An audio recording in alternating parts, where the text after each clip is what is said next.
Hello and welcome to my review of the Digital Commuter Set by Graham Farish. This set contains a Class 24 diesel in BR Green Lake Crest and two Mark 1 BR Maroon coaches. As well as that, it is DCC on board, which is shown up there, and it includes the EZ Command Digital Control System by Bachmann. In this set you will also find I'm sorry but I'm trying to fit this in the camera. It's such a big set. So as well as the diesel locomotive, the Class 24, the two coaches, you'll also find the wall adapter,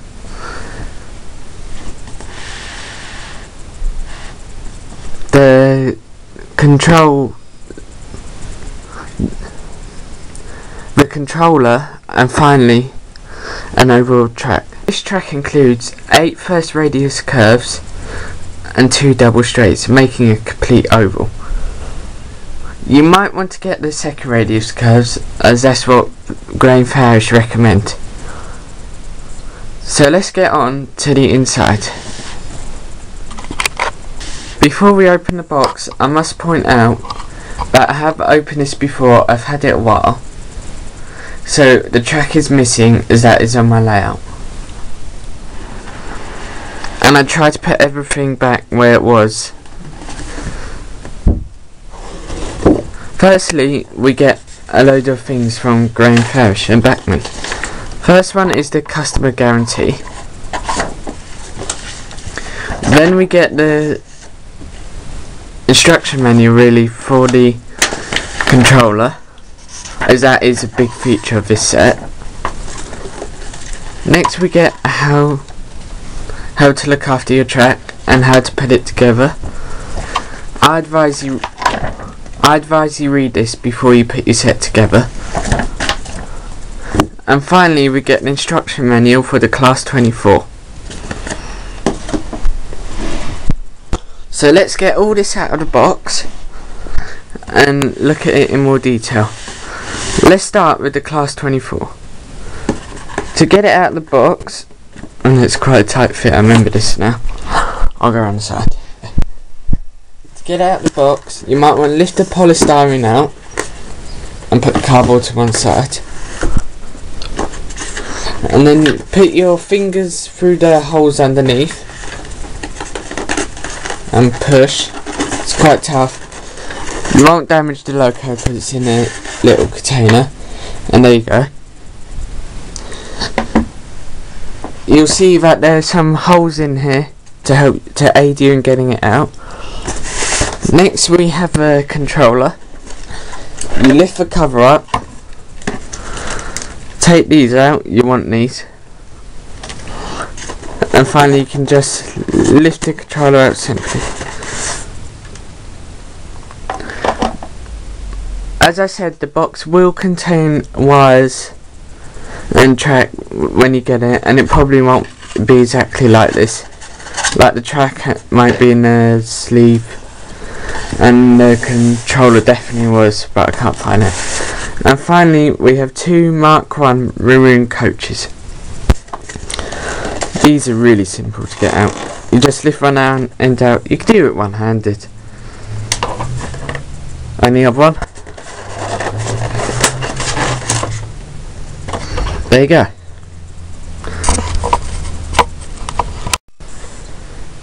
Now we've got the box out of the way, we can start looking at what came inside. So we got the locomotive, 1, 2 carriages, and finally the controller. Let's start with the Class 24 diesel. Put those to the side. To get this out, you want to grip onto the bottom ledge, the bottom part and the top part, and pull them away from each other. And put that to one side. Now this may have had a bit of film wrapped around it to make it easier to pull out, but I can't remember, to be honest, and I can't find it. So you want to gently put your finger under the buffer and ease it out.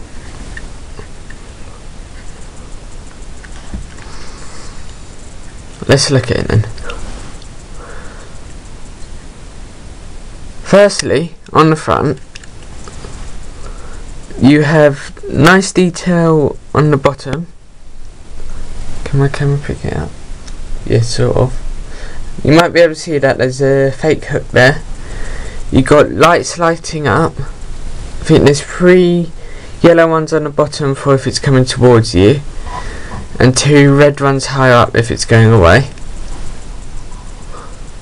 The windscreen wipers have been separately applied, they're not scratches. And then if we go onto the side, you'll find the numbers on the front. This one is D5872, and I can't read what is underneath it. The doors have got white handrails going down the sides, which give it its extra bit of detail. And then the grille is actually there, it's not just been painted on. Then you have the lake crest and a load more grills because the engine would be inside it, as you can see right there. You have a few rivets around it, not much there around that area. And now let's go on to the undercarriage. It's very well detailed undercarriage, as you can see. That is just high quality. And then this end is just the same as the other. And finally the roof. It's all one big plate with a couple of bits spray painted on, or however they do it. It's even got like some warning stickers, they look like. Can the camera pick it up? There. My terrible camera can't pick many things up. It'd be better if that was like separate. Oh, sorry.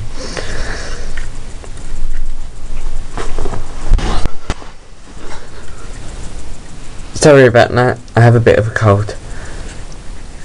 Yeah, as I was saying, you got some warning stickers here, and it'd be better if this was like separate pieces stuck together to make the roof, because one big moulded plate.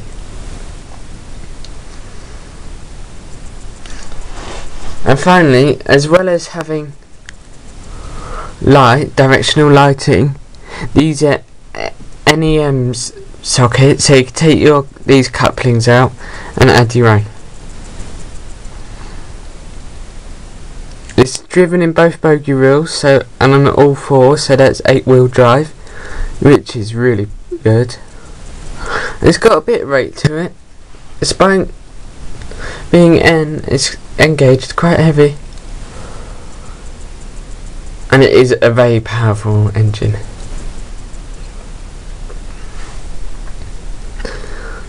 Let's put it back in on top. I'm not going to put it in, don't want to damage it. And you also get in this little hole here some extra details. This contains the vacuum pipes and the circular things, I don't know what they're called, to show what sort of train it's pulling. You can glue or however you like to attach them to the front of the engine.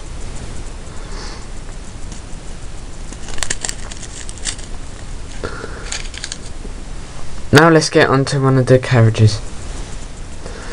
Gently move that out of the way. Whoops. Let's start with I think it's an open coach. Can someone put in the comments what it is, because I don't know, to be honest. So you just undo it, pull the tab out on the end like a normal box, put your fingers in and slide it out, and then you put your fingers either side and lift the carriage out, if you can actually do it, not like me. There, you would get it eventually. That was another phone call. I'm sorry, hopefully no more distractions. So many people calling me because they're so popular. Okay, let's start on this controller. Emergency stop button. Stop all trains at once. They remember what they're doing, but they like cuts up all the power. And then if you press it again, they'll go, say they're coming along. Emergency stop. And then they carry on at the same speed once you press it again. Light underneath. Let's bring it a bit closer. The LED there, that allows, no, if it's on constantly, it means power's going through. If it's going beep, beep, beep, you press that button. Then if it's going beep, beep, beep, beep, beep, beep, beep, beep, beep, you've got a short circuit and you don't want one of those. Okay. Next is the directions. That's forwards, that's backwards. When the LED comes on, it's going that way. So you press that to go forwards. It's usually setting forwards already. Press that to go backwards. Next we have the function button. You press that and you read in the instructions what each function does. I'm going to get my instructions for the class 24.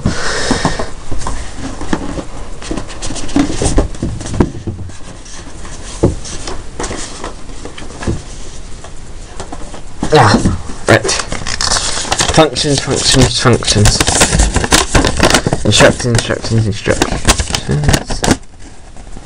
Nothing about functions on there. Next one. It will be on this one now. Whoops, not the camera, sorry. Functions.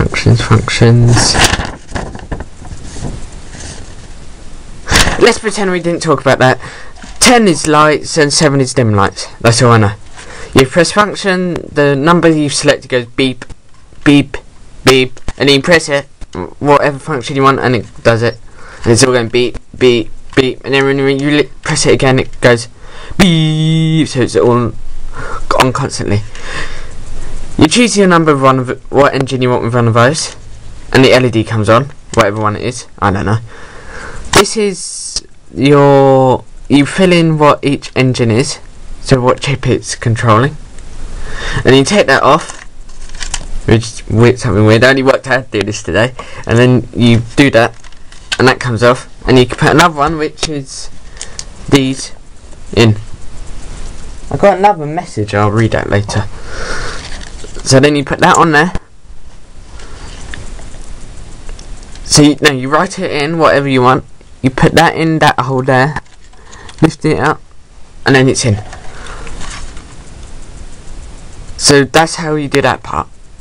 Next we have, let's look at the top, because that's about it now. Oh, speed. It's just the speeds, you do that. That increases, that decreases. This one is so you can put a DC controller in and so you can have more digital controllers, because the number 10 is analog and you can turn it into digital if you put a DC controller in there, so then you have 10 locos instead of just 9. This one goes into the wall. That's the dangerous one. That one goes into the track. My track wire's plugged in, so I can't show you that. And that one, I don't know what it does. I think it links up the walk around thing. I'll show you what goes into the wall. To go into the wall, you have one of these beasts, and then this bit goes in. I'll just show you that later. Okay, so that's the review of all the stuff. Let's show it all lined up. All the train lined up. And let's put it on the track because we're epic. And my camera's going to run out, so I'm going to need to charge that or put new batteries in because this is rubbish camera. I completely forgot something. There go on the end of the doors of the carriages, which are there. Can you see it? I hope so. So it looks more realistic. And are these names? The carriages aren't names. There you go. Right. Let's put it on track now.